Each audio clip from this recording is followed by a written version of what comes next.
ಒಂದು ಹಂತದಲ್ಲಿ ಕಾನೂನು ಹೋರಾಟದಲ್ಲಿ ದರ್ಶನ್ಗೆ ಜಯ ಸಿಕ್ಕಂತೆ ಕಾಣಿಸ್ತಾ ಇದೆ. ಯಾಕಂತ ಹೇಳಿದ್ರೆ ಇದುವರೆಗೂ ನನಗೆ ಸರಿಯಾದಂತಹ ಸವಲತ್ತು ಸಿಗ್ತಾ ಇಲ್ಲ ಜೈಲಿನಲ್ಲಿ ಅಂತ ಹೇಳಿ ಅಳಲನ್ನ ತೋಡ್ಕೊಂಡಿದ್ದಂತಹ ದರ್ಶನ್ಗೆ ಈಗ ಕೋರ್ಟ್ ಆಯ್ತು ಹೋಗಿ ಪರಿಶೀಲನೆ ಮಾಡಿ ಅಂತ ಹೇಳಿದೆ. ಅಂದ್ರೆ ದರ್ಶನ್ಗೆ ಜೈಲಿನಲ್ಲಿ ಸರಿಯಾಗಿ ಸವಲತ್ತು ಸಿಗ್ತಾ ಇಲ್ಲ ಅನ್ನುವಂಥ ಒಂದು ಪ್ರಶ್ನೆ ಇತ್ತಲ್ಲ, ಜೈಲಿನಲ್ಲಿ ನೀವೇ ಹೋಗಿ ಖುದ್ದು ಪರಿಶೀಲನೆ ಮಾಡಿ ಅಂತ ಹೇಳಿ ಈಗ ಕೋರ್ಟ್ ಹೇಳಿದೆ. ಕೊಲೆ ಆರೋಪಿ ದರ್ಶನ್ ಅರ್ಜಿ ಅಂಗೀಕಾರವಾಗಿದೆ, ಅವರ ಮನವಿ ಅಂಗೀಕಾರವಾಗಿದೆ. ಬೆಂಗಳೂರಿನ 57ನೇ CCH ನ್ಯಾಯಾಲಯ ಈಗ ಆದೇಶ ಹೊರಡಿಸಿದೆ. ಕಾನೂನು ಸೇವೆಗಳ ಪ್ರಾಧಿಕಾರದ ಸದಸ್ಯ ಕಾರ್ಯದರ್ಶಿಗೆ ಸೂಚನೆ ಕೊಟ್ಟಿದೆ. ಅಂದ್ರೆ ಜೈಲಿಗೆ ಭೇಟಿ ನೀಡಿ ಸವಲತ್ತುಗಳು ಹೇಗಿವೆ, ಕೊಡ್ತಾ ಇದಾರೋ ಇಲ್ವೋ ಅನ್ನುವಂಥದ್ದನ್ನ ಪರಿಶೀಲನೆ ಮಾಡಿ ಅಂತ. ಕೋರ್ಟ್ ಆದೇಶ ಪಾಲನೆ ಆಗಿದೆಯೋ ಇಲ್ವೋ, ಕಂಟೆಂಪ್ಟ್ ಆಫ್ ಕೋರ್ಟ್ ಏನಾದರೂ ಆಗಿದೆಯಾ, ಆದೇಶ ಪಾಲನೆ ಬಗ್ಗೆ ಎಲ್ಲವೂ ಕೂಡ ಪರಿಶೀಲನೆ ಆಗಬೇಕು ಅಂತ ನ್ಯಾಯಾಧೀಶರು ಆದೇಶವನ್ನ ಕೊಟ್ಟಿದ್ದಾರೆ. ಜೈಲು ಕೈಪಿಡಿಯಂತೆ ಸವಲತ್ತನ್ನ ಕೊಡ್ತಾ ಇದಾರ ಹಾಗಾದ್ರೆ ದರ್ಶನ್ಗೆ. ಅಕ್ಟೋಬರ್ 18ರ ಒಳಗೆ ಭೇಟಿ ನೀಡಬೇಕು ಮತ್ತೆ ವರದಿ ನೀಡಬೇಕು ಅನ್ನುವಂಥ ಸೂಚನೆಯನ್ನು ಕೊಟ್ಟಿದ್ದಾರೆ.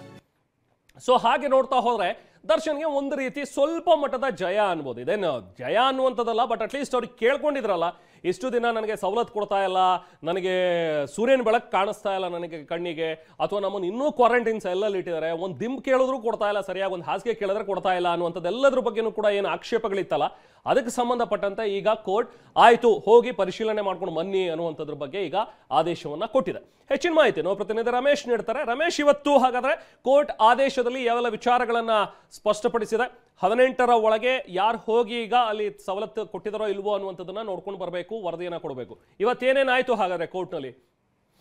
ರೆಹಮಾನ್, ನಿನ್ನೆ ಅಷ್ಟೇನೆ ಕೇಸ್ನ ಸಂಪೂರ್ಣ ವಿಚಾರಣೆ ಪೂರ್ಣಗೊಳಿಸಿ ಕೋರ್ಟ್ ಆದೇಶವನ್ನ ಕಾಯ್ದಿರಿಸಿತ್ತು. ಇದರಲ್ಲಿ ಮುಖ್ಯವಾಗಿ ದರ್ಶನ್ ವಾದ ಏನಾಗಿತ್ತು, ಅವ್ರ ವಕೀಲ ವಾದ ಏನಾಗಿತ್ತು ಅಂದ್ರೆ, ಈ ಹಿಂದೆ ಕೋರ್ಟ್ ಆದೇಶ ಕೊಟ್ಟಿತ್ತು ಅಂದ್ರೆ ದರ್ಶನ್ಗೆ ಜೈಲು ಮ್ಯಾನ್ಯುಯಲ್ ನಲ್ಲಿ ಏನೇನು ಅವಕಾಶ ಇದೆಯೋ, ಏನೇನು ಸವಲತ್ತುಗಳಿದೆಯೋ ಅದನ್ನೆಲ್ಲ ಕೊಡಿ ಅಂತೇಳಿ ಕೋರ್ಟ್ ಆದೇಶ ಕೊಟ್ಟಿತ್ತು. ಆದ್ರೆ ಆ ಆದೇಶನ ಅವರು ಫಾಲೋ ಮಾಡ್ತಾ ಇಲ್ಲ, ಅದನ್ನ ಒಬೆ ಮಾಡ್ತಾ ಇಲ್ಲ, ಹೀಗಾಗಿ ನ್ಯಾಯಾಂಗ ನಿಂದನೆ ಆಗಿದೆ ಅಂತೇಳಿ ಅವ್ರು ಅರ್ಜಿ ಸಲ್ಲಿಸಿದ್ರು. ಇದಕ್ಕೆ ಸಂಬಂಧಪಟ್ಟಂತೆ ಕೋರ್ಟ್ ಜೈಲು ಅಧಿಕಾರಿಗಳಿಂದ ಎಕ್ಸ್ಪ್ಲನೇಷನ್ ಕೂಡ ಕೇಳಿತ್ತು. ಜೈಲು ಅಧಿಕಾರಿಗಳು ಕೂಡ ಖುದ್ದಾಗಿ ಹಾಜರಾಗಿ ವಿವರಣೆ ಕೊಟ್ಟಿದ್ರು.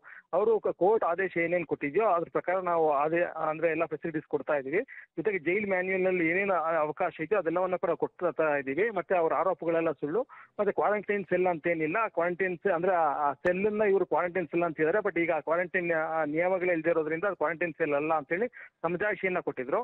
ಆದ್ರೆ ಆ ಸಮಜಾಯಿಷಿ ದರ್ಶನ್ ಪರ ವಕೀಲರಿಗೆ ಅದು ಸಮ್ಮತ ಆಗಿರ್ಲಿಲ್ಲ. ಹೀಗಾಗಿನೇ ಅವರು 310 ಒಂದು ಅಪ್ಲಿಕೇಶನ್ ಹಾಕಿ ನ್ಯಾಯಾಧೀಶ ಖುದ್ದಾಗಿ ಹೋಗಿ ಇದೆಲ್ಲವನ್ನು ಪರಿಶೀಲನೆ ಮಾಡಬೇಕು, ಇದು ಸತ್ಯನೋ ಸುಳ್ಳು ಅಂದ್ರೆ ಕೋರ್ಟ್ ಆದೇಶ ಫಾಲೋ ಆಗ್ತಿದೆಯೋ ಇಲ್ವೋ ಅನ್ನೋದನ್ನ ನ್ಯಾಯಾಧೀಶ ಪರಿಶೀಲನೆ ಮಾಡಬೇಕು ಅಂತ ಹೇಳಿ ಅರ್ಜಿ ಸಲ್ಲಿಸಿದ್ರು. ಆದ್ರೆ ಕೋರ್ಟ್ ಅದನ್ನ ಭಾಗಶಃ ಪುರಸ್ಕಾರ ಮಾಡಿದೆ. ಅಂದ್ರೆ ತಾವೇ ಖುದ್ದಾಗಿ ಹೋಗೋದಕ್ಕೆ ಕೋರ್ಟ್ ಒಪ್ಪಿಲ್ಲ, ಬದಲಾಗಿ ಕಾನೂನು ಸೇವೆಗಳ ಪ್ರಾಧಿಕಾರ ಬೆಂಗಳೂರು ನಗರದ ಸದಸ್ಯ ಕಾರ್ಯದರ್ಶಿ ಯಾರಿದ್ದಾರೆ ಅವ್ರು ಆಗಾಗ್ಗೆ ಜೈಲ್ ವಿಸಿಟ್ ಮಾಡ್ತಾ ಇರ್ತಾರೆ. ಯಾಕಂದ್ರೆ ಈಗ ಯಾರಾದ್ರೂ ಬೇಲ್ ಕೊಡಿಸೋವಂಥದ್ದು ಇರ್ಬೋದು, ಅಂದ್ರೆ ಯಾರಾದ್ರೂ ಅಂದ್ರೆ ಯಾರಿಗೆ ನಿರ್ಗತಿಕರು ಇರ್ತಾರೆ ಅಂತವ್ರಿಗೆ ಹೆಲ್ಪ್ ಮಾಡೋದಕ್ಕೋಸ್ಕರ ಅವರು ವಿಸಿಟ್ ಮಾಡ್ತಾ ಇರ್ಬೇಕಾಗತ್ತೆ. ಸೊ ಅದೇ ಸದಸ್ಯ ಕಾರ್ಯದರ್ಶಿ ಅವ್ರಿಗೇನೋ ಸೂಚನೆಯನ್ನ ಕೊಟ್ಟಿದೆ, ಹೋಗಿ ಅಲ್ಲಿ ಜೈಲಿನಲ್ಲಿ ಪರಿಶೀಲನೆ ಮಾಡಿ ಅಂದ್ರೆ ಇವ್ರೇನ್ ಸವಲತ್ತು ಇವ್ರೇನ್ ಆರೋಪ ಮಾಡ್ತಿದ್ದಾರೆ ಅದೆಲ್ಲ ಸತ್ಯನ ಸುಳ್ಳ ಅನ್ನೋದನ್ನ ಪರಿಶೀಲನೆ ಮಾಡಿ ವರದಿ ಕೊಡಿ ಅಂತೇಳಿ ಹೇಳಿದ್ದಾರೆ.